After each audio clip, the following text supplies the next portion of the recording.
En nuestra tierra. La entrevista de esta hora.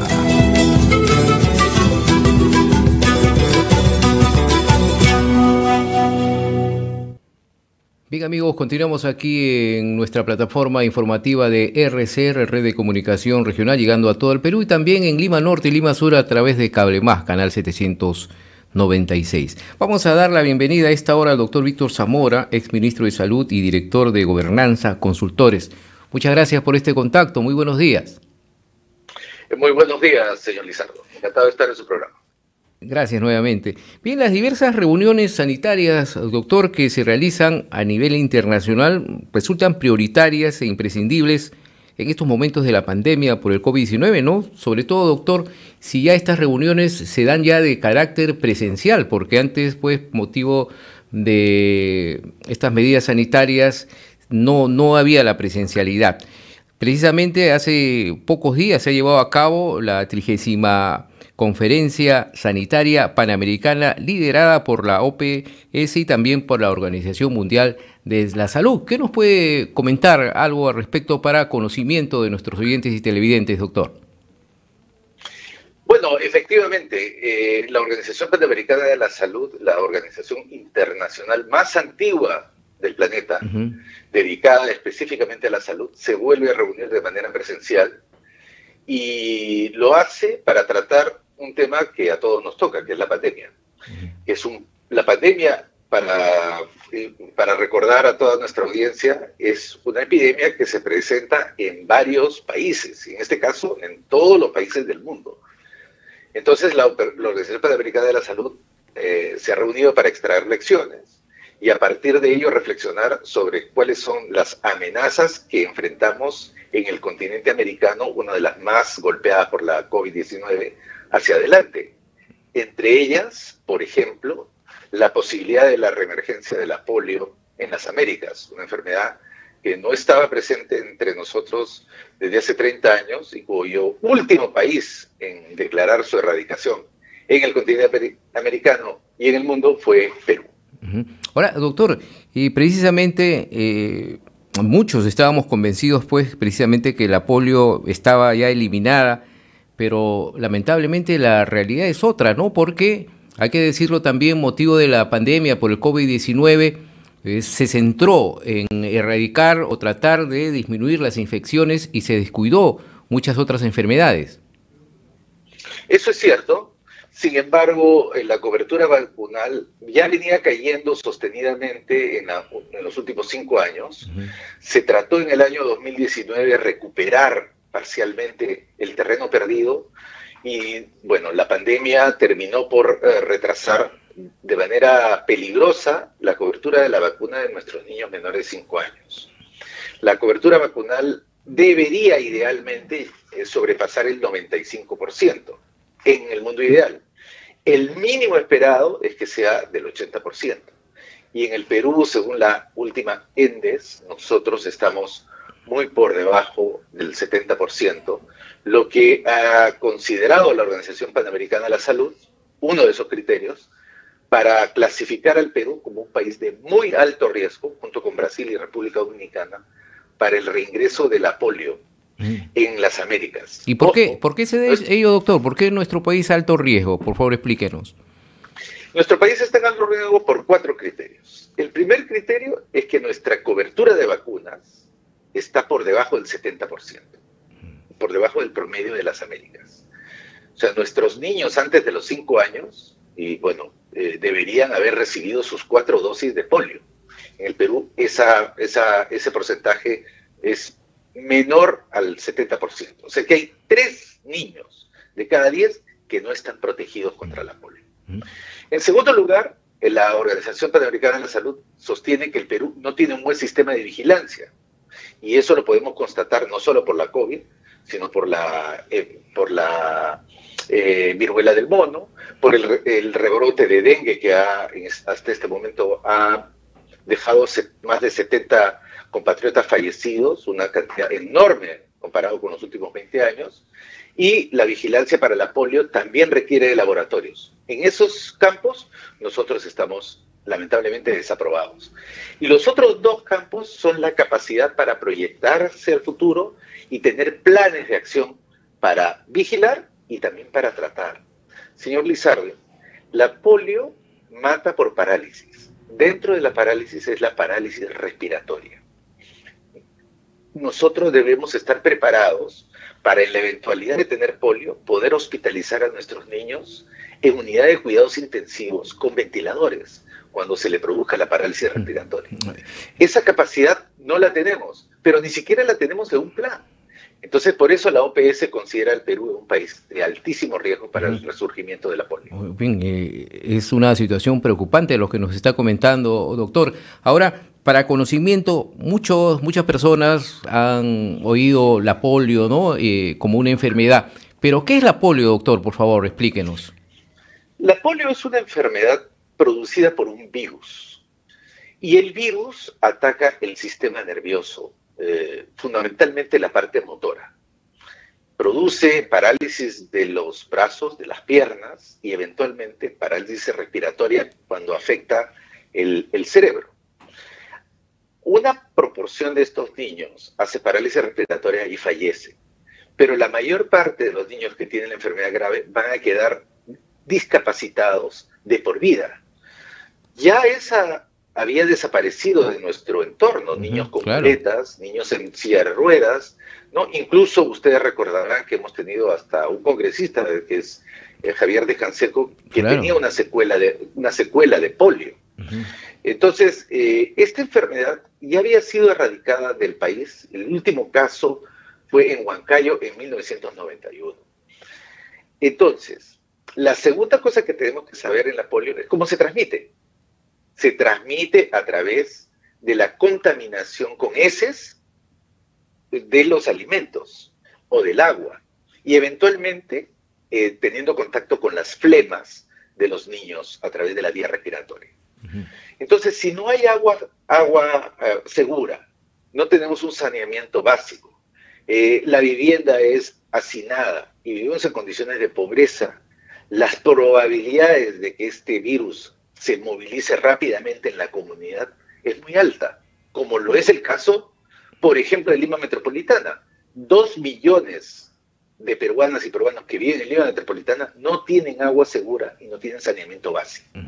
Si esos 2 millones de peruanos que viven ahí se le agrega que no están adecuadamente cubiertos con la vacuna, usted se imaginará el riesgo en la que se encuentra solo la ciudad de Lima, para no hablar de todo el país, donde las coberturas de vacunas son mucho más bajas, el saneamiento es mucho más deficitario.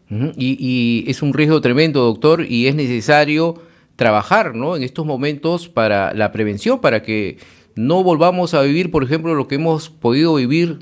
Yo recuerdo muy bien, doctor, cuando usted era ministro y hizo una declaración, el cual pues escandalizó prácticamente casi a todo el Perú, cuando usted en un momento dijo: todos nos vamos a tener que contagiar. Y en ese momento se dijo: ¿cómo un ministro va a decir eso? Pero que usted conocía lo que era el virus, ¿no? Y posteriormente, ya pasados los meses, la primera, la segunda, la tercera, cuarta ola, casi, no sé qué, pero un gran porcentaje de nuestro país se infectó del COVID. Efectivamente, porque es una enfermedad de transmisión aérea, se transmite por la vía respiratoria. Esta es una enfermedad durísima, el COVID, de poder detener. Entonces, más tarde que temprano, y todos esperábamos que fuera más tarde que temprano, nos íbamos a contagiar de la enfermedad. Los esfuerzos en los primeros momentos era de evitar en lo posible o postergar en lo posible ese contagio hasta que se desarrollara una vacuna, hasta que tuviéramos un tratamiento y sobre todo ganar tiempo para poder instalar las capacidades. Usted recordará que nosotros informábamos que teníamos solo 100 camas UCI, teníamos un solo laboratorio, teníamos que trabajar. Cuando yo dejo la cartera, 4 meses después, ya tenía instaladas 1.500 camas UCI, hoy ya tenemos 2.500, deberíamos tener 5.000, todavía tenemos una tarea grande que hacer, y vuelvo a hacer referencia. Dentro de esas camas UCI, como la mayor parte de los pacientes COVID eran adultos y adultos mayores, nuestra capacidad para hacer camas UCI pediátricas todavía es muy limitada. Imagínese usted, y toco madera, ojalá que no suceda, que tengamos polio, algunos niños y niñas van a requerir urgentemente cuidados intensivos pediátricos y no vaya a ser que llegue el momento en que la ministra o ministro del momento diga no tenemos camas, vamos a empezar a hacerlo. ¿Podemos estar en ese riesgo, doctor, con la polio? Estamos ciertamente cuando la Organización Panamericana de la Salud dice el Perú es un país de alto riesgo para el reingreso de la polio, eso significa que no solamente va a haber un brote de polio, sino que eventualmente en su forma más severa vamos a tener niñas y niños buscando desesperadamente una unidad de cuidados intensivos que les salve de la vida, y para eso no estamos preparados. ¿Qué debemos hacer, doctor? ¿Qué debemos hacer al respecto? Bueno, en primer lugar, contrariamente a lo que sucedía en la COVID, nosotros tenemos una vacuna. Para prevenir la polio, tenemos vacuna. Un gran avance. No solo la tenemos en forma teórica, señor Lizardo, la tenemos realmente. Nuestros establecimientos de salud están abastecidos de vacunas. Y el gobierno del Perú, este gobierno, ha lanzado un plan de vacunación. Y por lo tanto es una responsabilidad de nosotros, los ciudadanos y ciudadanas, llevar a nuestros niños a vacunarse. Tenemos que llevarlos a vacunar lo antes posible. En segundo lugar, hay que mejorar nuestro sistema laboratorio, porque hay que identificar el caso rápidamente para bloquearlo. No, eso sí, el gobierno no lo está haciendo. Y en tercer lugar, debemos mejorar nuestros planes para decir, bueno, ¿cómo vamos a hacer en la eventualidad de que empiecen a aumentar los casos en nuestros niños? ¿Dónde lo vamos a hospitalizar? ¿Quiénes van a ser los especialistas? Vamos a comprar nuestras camas para que estos niños eventualmente no fallezcan y no queden permanentemente discapacitados. Ahora, doctor, dos preguntas concretas. Si uno no recuerda haber recibido una dosis de vacuna contra la polio, ¿se puede aplicar sin ningún problema? Mire, si uno no recuerda, felizmente, entre las cosas que podemos rescatar, siempre hablamos de lo mal que está el país, ¿no? Pero entre lo bueno que tenemos en el país es nuestro DNI. Nuestros niños tienen su DNI amarillo. En ese DNI está la información de si el niño ha recibido o no la vacuna. Entonces, señora que nos está viendo, lleve a su niño. Si no se acuerda, si ha perdido el carnet de la vacuna, si se extravió, se rompió, no se preocupe. Vaya al centro de salud, diga el número de su DNI y ahí va a salir la información si su niño, cuántas dosis ha recibido. Si aún así, en la base de datos, no hay la información por X razones, se inicia la vacunación inmediatamente. Lo importante es que su niño tenga la vacuna sin ninguna duda, ni suya como padre de familia, ni del establecimiento de salud. Ahora, doctor, ¿este virus solamente puede dar a los niños o a las personas adultas? Da a todos. El virus afecta a todos. Sin embargo, así como en la COVID, los más vulnerables eran las personas mayores de 60 que tenían alguna enfermedad. En el caso de la polio, los más vulnerables son los niños menores de 5 años. También puede afectar a los adolescentes, también puede afectar a niños prepúberes, también puede afectar a jóvenes, pero el número es muchísimo menor. Lo que nos debe preocupar es esos niños que están entre 0 y 5 años de edad, en que la vacuna está esperándolos para ser vacunados. Ahora, finalmente, doctor, ¿cuáles son los síntomas? Bueno, los síntomas es un resfrío común. El padre o la madre va a pensar que es una alergia, que es otra vez la gripe, que está dando tanto a nuestros niños por el descenso de las temperaturas y el aumento de otros virus. Entonces no le va a dar importancia. Pero posteriormente, en un porcentaje pequeño, pero importante en términos poblacionales, el niño va a empezar a tener dificultades para poder pararse, para poder caminar, producto ya de que el virus ha pasado de las vías respiratorias, de la vía intestinal, hacia el sistema nervioso central. Y es ahí cuando los padres lo llevan a los centros de salud y dicen, mire, mi niño ha dejado de caminar, no puede pararse. Y entonces ahí se tienen que centrar las alertas. A eso se llama parálisis flácida. Los médicos tienen que empezar a reportar. He visto una parálisis flácida. Disculpe que tome un poquito de su tiempo. Sí, el médico toma una muestra de sus heces y la manda a un laboratorio. ¿Será polio? Lo manda a un laboratorio. Por eso es importante tener un plan de vigilancia. Los médicos se les tiene que entrenar. Es una enfermedad que no la han visto 30 años. Entonces se tienen que entrenar masivamente a los médicos y enfermeras. Ojo, parálisis flácida, cómo se toma la muestra y dónde se envía, para poder inmediatamente atacar los casos cuando se presentan de manera temprana. Para eso tampoco hay un plan. Por eso estamos en alto riesgo. Bien, doctor, preocupante esta situación. Hay alertas, para ello también es la prevención y los medios de comunicación, porque usted, como ha dicho, hay vacunas, ¿no? Es totalmente diferente a lo que pasamos con el COVID-19.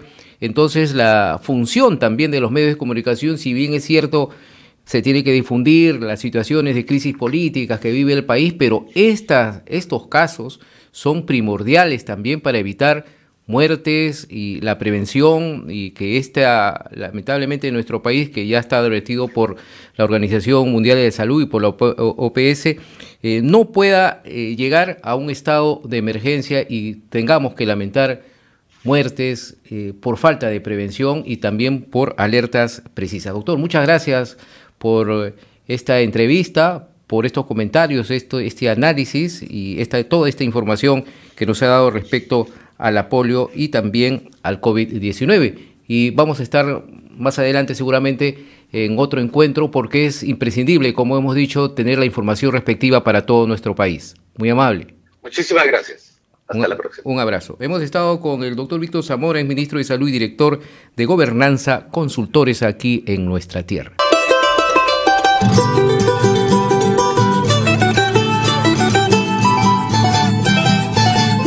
Nuestra tierra.